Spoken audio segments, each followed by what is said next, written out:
This film is intended for eye surgeons for training and education purposes. Viewer discretion is strongly recommended. Hi, let me take you through an interesting case. This is a case where a trainee surgeon has had a posterior capsular tear, and let us see how do we manage step by step. The last fragment is being emulsified by the surgeon, and the surgeon is suspecting something fishy, and the retroillumination is turned on. Well, you can clearly see that a large PC tear is staring at us. Emulsification is continued until all the fragments are removed, and before removing the handpiece, OVD is placed into the eye from the left hand side port. This is probably the best thing one can do when we're encountering such a situation. The principle behind this is that we don't want the chamber to shallow. The moment there is a change in the chamber dynamics, whenever there is a sudden shallowing of the chamber in the presence of an open posterior capsule, we are going to have the anterior rupture if it has not yet happened until now, or if the vitreous is already prolapsed. The moment the antechamber shallows, more vitreous is going to prolapse out, and there is always the risk of enlarging the posterior capsular tear. The first thing which was done was the ideal thing. Another point to observe, once the OVD starts to fill in, actually the irrigation has to be put off. Simply because most of the OVD again is going to be pushed out. And second thing is there would always be a risk of increased infusion pressure, which is also not ideal. But in this case, the surgeon was unable to cut off the irrigation, and the irrigation was continuously on. Just one point to note. Now the chamber being stabilized with OVD, the phaco handpiece is withdrawn. Now at this stage, let us understand and write down few goals of ours when faced with this situation. The first thing would be to assess whether anterior face is intact or not. And our strategies are going to be different if the anterior face is broken or is intact. Now, if it is intact, then our primary objective would be to ensure that it remains intact until the rest of the surgical procedure. But the first challenge is to remove the cortex. So we need to ensure that we remove the cortex without compromising or breaking the anterior. On the other hand, if the anterior is already broken and the vitreous is prolapsed out, then our objective would be to first deal with the vitreous prolapse by doing a limited anterivitrectomy, and then deal with the cortex which is there, and then take a call whether to place the lens in the bag or in the sulcus. The rhexis is still intact, so a posterior chamber implant is very much possible at this stage. So I have been asked to take over the case, and at this stage I want to know whether the anterior is intact or not, or is there any vitreous prolapse. So I'm just trying to observe. The first thing which I want to note is the PC tear morphology. So you can see that this is what the PC tear looks like. It is two straight lines. The left hand side of the tear appears to have extended up to the equator. The right hand side, I'm not sure where it is extending. But what we can clearly see is that the PC tear margins, both the ends, are not splayed wide open. It indicates that nothing is coming from behind and pushing them aside. So this is one clue which is giving me confidence that the anterior is still not yet ruptured and the vitreous prolapse has not occurred as yet. And so at this stage, I'm assuming that the anterior is still intact. I go in and push in more OVD. And now you can see, because the OVD is being pushed from the anterior side, definitely the margins of the posterior capsule are pushed aside. But this does not mean that something is coming from behind. It is actually the viscoelastic from the anterior surface is going in and widening the posterior capsule margin. So at this stage, I did not use a triamcinolone acetate simply because when there is OVD, lots of it, when you put in triamcinolone acetate, it is difficult to stain the vitreous as such. So I need to rely on other indicators like the one I mentioned previously about the appearance or the morphology of posterior capsular tear. So I have decided that presently the anterior is still intact, and I would like to go ahead and start aspirating the cortex. If my diagnosis is wrong, then obviously when I'm attempting to strip the cortex off, I would definitely see a vitreous tag entangling or occluding my aspiration port. Now coming to the aspiration of the cortex, the technique which I'm going to use is dry aspiration. I don't want to use any fluid inside the eye. So the chamber is being maintained by viscoelastic, that is HPMC which I've used here. And then I'm going to try dry aspiration and let us see how things work out. Of course, The primary objective here would be to prevent the anterior rupture and vitreous prolapse. And secondly, we would not want the posterior capsular tear to enlarge.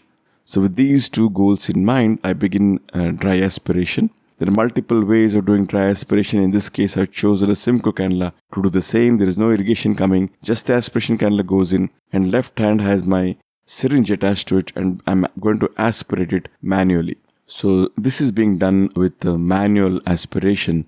The control is pretty good, and so whenever the chamber field is shallowing, I always go ahead and refill the chamber with OVD.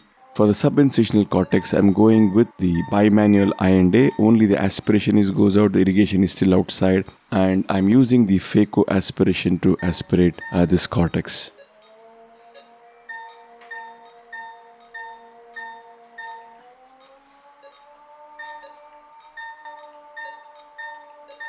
Some amount of soft lens matter is in the antechamber. It is purged out using the OVD. And now I am able to see a small thread of probably a cortex which is dangling behind the posterior capsule. Now this was a tricky situation for me. If I try to pull it, there's every risk of the vitreous coming out along with this. So at this stage, I decide to go ahead with the latter and perform a limited antivitrectomy. So now we're performing antivitrectomy. Again, let us write down our goals. The first objective would be not to tug or pull at the vitreous so that we don't induce any traction of the vitreous base, which can lead to a giant retinal tear. Number 2, ensure that our vitrectomy technique would not cause any enlargement of the posterior capsular tear. So we're going to use some specific protocols to achieve these goals. Number 1, always look at the irrigation bottle height. So it's kept at 30 centimeters, extremely low. And now the cutter actually goes in first and not the irrigation. And I start to begin the cutting process. The first few cuts are without any irrigation. And once the vacuum and other things are built, now the irrigation goes in. We don't want to go in with the irrigation suddenly because that increased infusion pressure itself can cause the enlargement of the posterior capsular tear. So that's the idea. Okay, now again, look at the port of my cutter. I prefer to use it bevel down when I begin my vitrectomy. So the bevel is down and I begin the vitrectomy process, and we can visualize clearly some of the tiny particles moving around behind the posterior capsule along with the turbulence which we see here. So the cut rate and the parameters are displayed on the overlay screen. I'm using a cut rate of about 2500. The machine which I'm using is a Legion. This is an electrical vitrector. So I can observe that most of the floating particles are eventually caught hold by the vitrector and then aspirated out. One important thing I want to highlight here is look at the cutter. It is just held steady. It's not moving around or searching inside the vitreous cavity. It is just held steady, and the level of the cutter is below the posterior capsular tear with its bevel down. So the initial first couple of minutes or maybe 5 minutes, it's done with the bevel down. Later on the bevel is turned sideways, and eventually lastly it is just turned anteriorly to cut any of the vitreous fiber which are there anterior to it.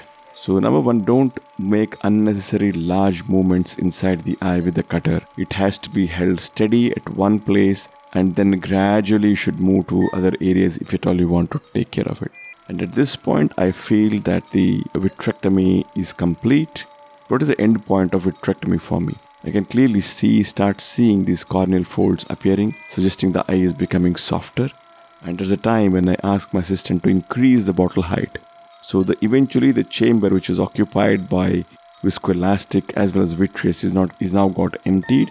There's a reason why the eye is becoming softer, and this is an indication that we are nearing the end point of the antivitrectomy. We don't want to do a complete thorough antivitrectomy. We just want to remove the vitreous, which is more likely to prolapse out again. So that's it. Now is the time to implant the lens. So at this stage, the debate is going inside my head that should I implant the multi-piece lens or a single-piece lens? The single-piece lens, obviously my plan is to place it in the bag. That was the original plan, this case. But now, because there is a PC tear, what should I do now? The first thing which I want to delineate again is the extent of PC tear. So when we began the surgery, the PC tear was of this extent, and even after doing all these maneuvers, it continues to maintain the same size.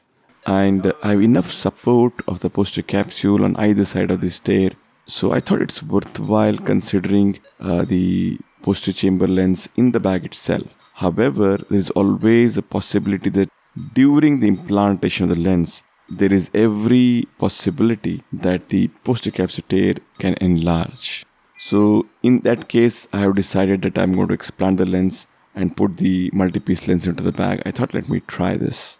Let me delineate the extent of the PC tear. On the left hand side, it is gone to the equator. Right hand side, I think it is still not gone up to the equator. There's a curvilinear edge to it. Maybe this is going to help me to prevent the enlargement of the posterior capsular tear.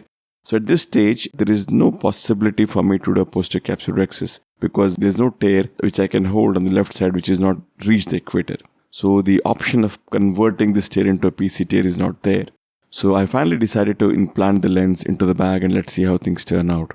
Again, a very important tip here when you're trying to put in the lens, enlarge the incision, because even though the same cartridge would go in the normal situations through the same 2.8 incision, in this case, once we're done a vitrectomy, the eye would be extremely hypotenuse. It's very difficult for us to introduce the cartridge into the eye. So this is one tip. So I'm going to enlarge it to maybe 3 or 3.2 millimeter. The bag is filled with sodium hyaluronate and I'm hoping that this is going to maintain some space within the capsular bag. And the biggest challenge is I need to introduce the trailing haptic into the capsular bag. There's another option of dropping it on the anterior capsule and then negotiating it. But in this case, I thought I could manage to directly negotiate the trailing haptic into the bag as well. Now this is an hydrophilic lens and usually these lenses open in a very controlled manner. And I can clearly see that the bag is well formed. That's the reason I'm attempting to maneuver the distal haptic right into the bag itself. The distal haptic has landed in the bag and now I need to maneuver the second haptic under the anterior capsule. Now without rotating the lens, I'm just trying to negotiate the second haptic which was in front of the anterior capsule back behind the anterior capsule. So just want to ensure that the haptics are not engaging or anywhere near the posterior capsular tear. I'm trying to nudge the lens around so that the haptics now are oriented 90 degrees away from the posterior capsular tear. The lens looks to be reasonably stable and the posterior capsule does not appear to have enlarged. Now, should I go ahead and try to remove the OVD from behind the lens? I'm just trying to use a Simcoe cannula to irrigate and remove some of the OVD which is in front of the lens now. Again, the infusion coming from this Simcoe cannula is again extremely low so that there is no sudden deepening of the chamber. So it's all about the play of the fluidics. So when you have a posterior capsular tear and there is a direct communication with the vitreous cavity, essentially it is behaving like a unicameral eye. So whatever fluid we are going to push in from the anterior segment, it is going to enter the deeper well, that's the vitreous cavity, and suddenly there is going to be a deepening of the chamber. Now I need to go ahead and remove the OVD from behind the lens. It's perfectly alright to leave it like that, but I prefer to do this. So I'm going with my cutter. The bottle light is kept at around 30 centimeters. It reduced now, and then with the bevel down, I go in and remove all the OVD and some of the lens muck which could have been there, and along with any remaining vitreous strands. So vitrector is a great tool for the cataract surgeons, and I feel it really is the best friend a cataract surgeon can have because it really makes your life extremely comfortable when we are dealing with such situations. So my recommendation is one should not begin a cataract surgery without ensuring that your vitrectomy system is in perfect working condition. The small patch which you're seeing here, opacity, it's actually on the cornea. It's a cornea degeneration and a little bit of opacity. I'm just going in with my irrigation cannula just to ensure that the lens is stable. I'm just trying to tap it and see, and it looks fine. So time to close the incisions. Now before closing, I just like to confirm one more time that I'm not missing out any vitreous fibril. I'm using diluted triamcinolone acetate. It's irrigated out. I don't find any strand of vitreous. It's good. And spots are hydrated and we're good to close. One can always go in and put in a stitch in the main incision, but in this case, I'm just testing the integrity of the main incision. I think it's pretty stable and that's it. The case is done. And these are the first day post-op pictures. The patient had an uncorrected vision of 6/18. So this was a step-by-step approach of managing a case of posterior capsular tear. I hope you found this worthwhile. Thank you for watching.